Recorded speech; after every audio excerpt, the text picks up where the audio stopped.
everyone. It is Aging Grateful. I'm Bobby. I'm Cedric. And today's video, don't look at us. Look at us. Let me tell you where we are right now. We are currently in our property in Buckeye, preparing it for rental, to be a rental property. We are literally laying on a blow up mattress. Yes, and it is not comfortable. No.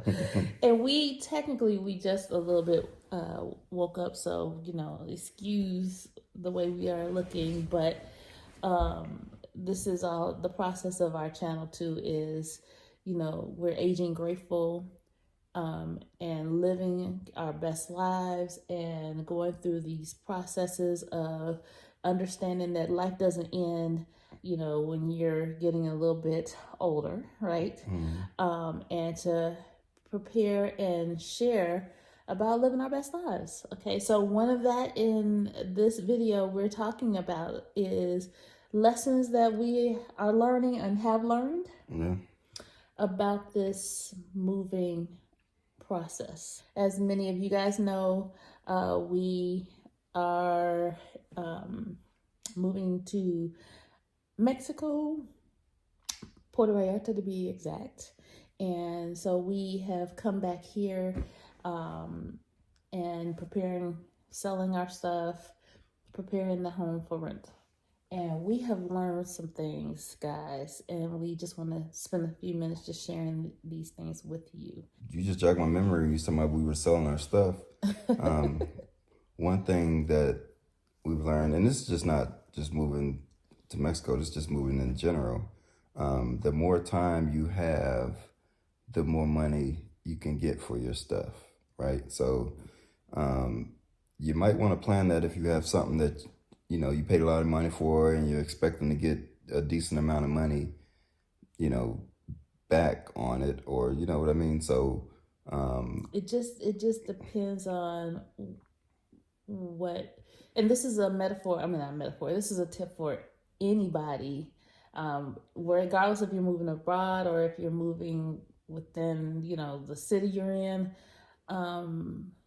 Find out what works for you, because if there are items that are of sentimental value or monetary value to you, you might, and you're trying to get whatever you feel is the best price for it.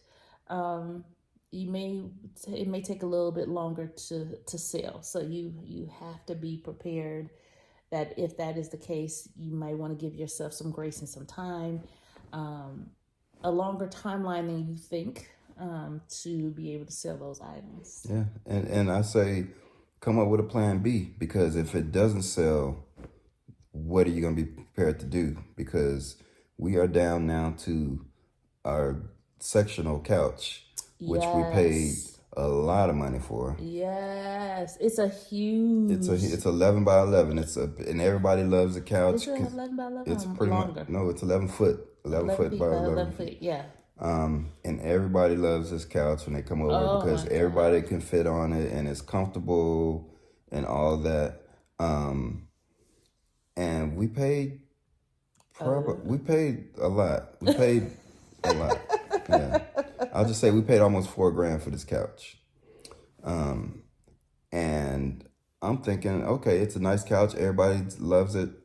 I put it on. Gone quick. Yeah. We literally, that's the last thing we have left. And it's down now to about $800. We had it on for $900. But originally we had it on for, about $2,000, and then it went down. And then we had somebody say, "Oh, we'll give you $800 for it." And we're like, nah, we're gonna do that. So we ended up calling that person back. But unfortunately, it was too big for. Yeah, so they did the measurement. They was like, "Oh, it's not gonna fit," because yesterday was like, "Oh, finally we get rid of this couch."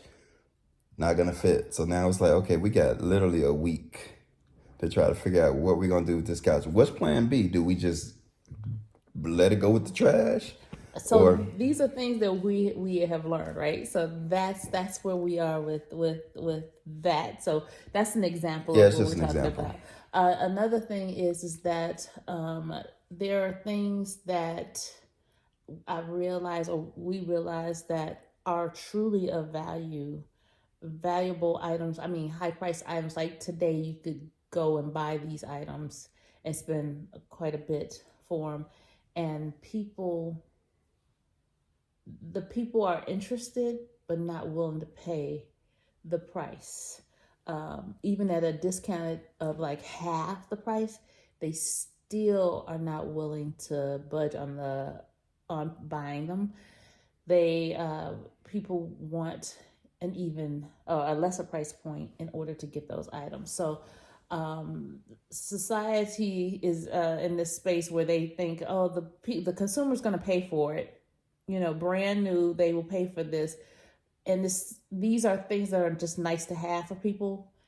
They don't want to pay that price. Yeah, everybody wants a deal. They want to brag to their friends about what deal they bought something for. That's what it seems Yes. like. Well, yeah, yeah. So we have learned that. Another thing that we have learned so far on this on this journey, and we were talking about this a little bit ago. This is why we put this camera on, looking like we are looking, because we talked about um, how to move, right? Or what style works best for you.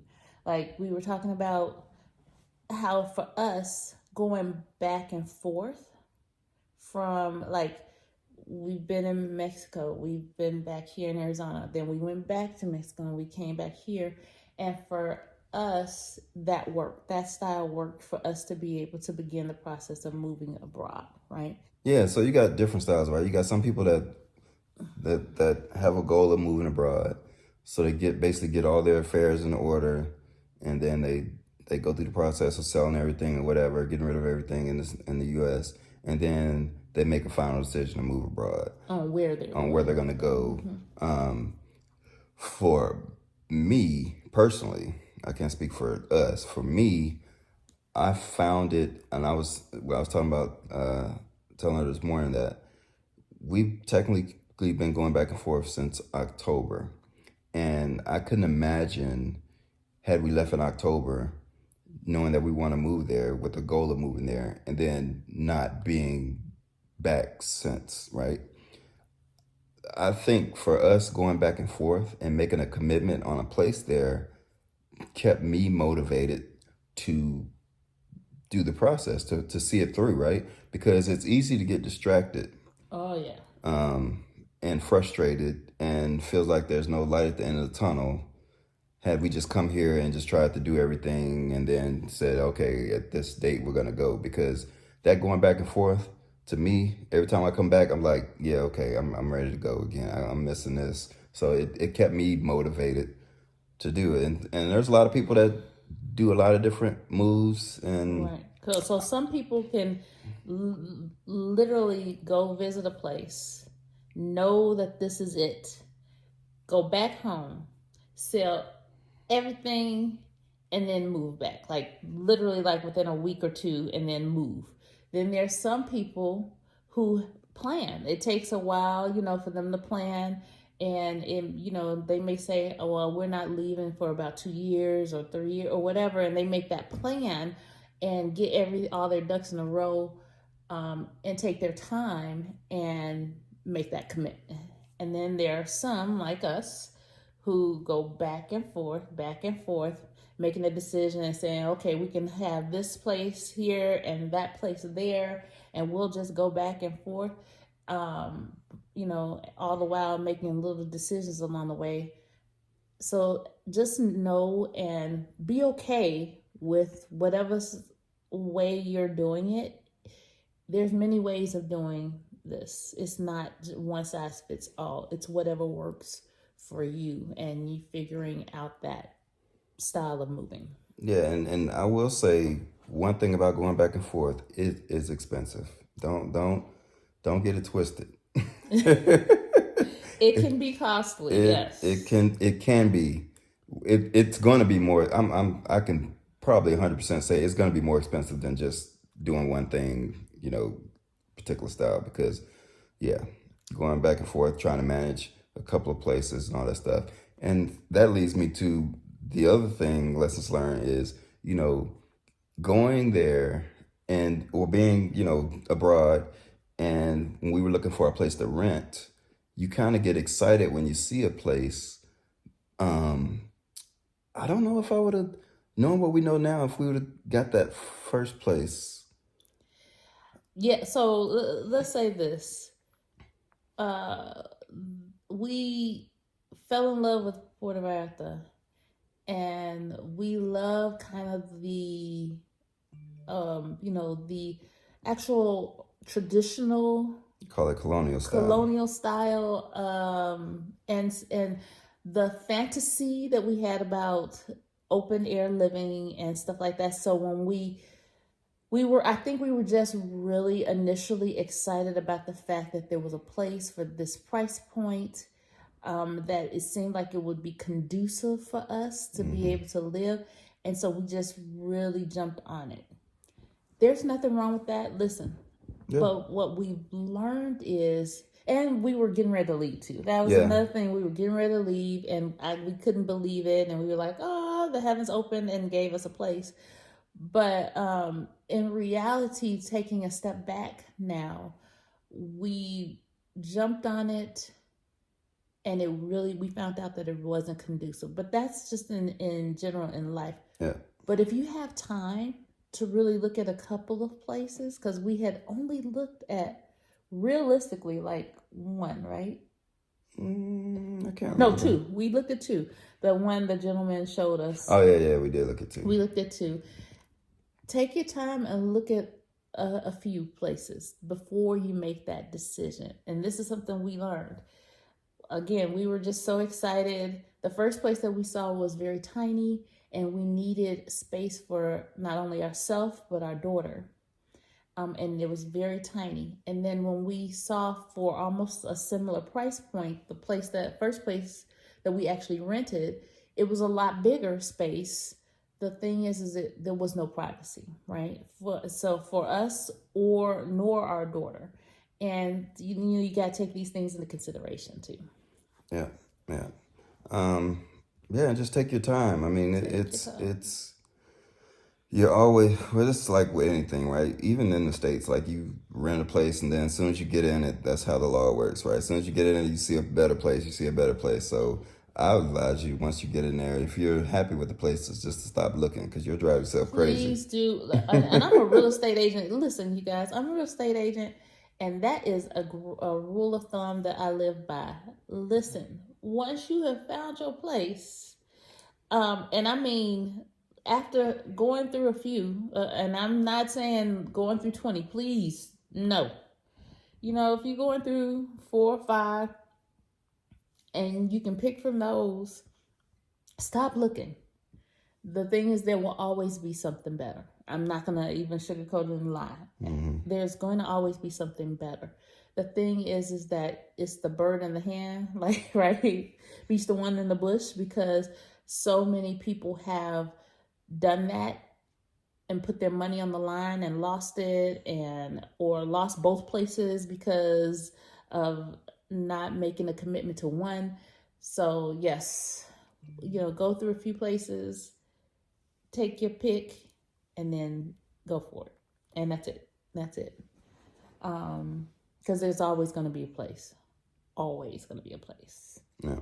So those are things that we've learned. We are still going through this process. We are down to the final few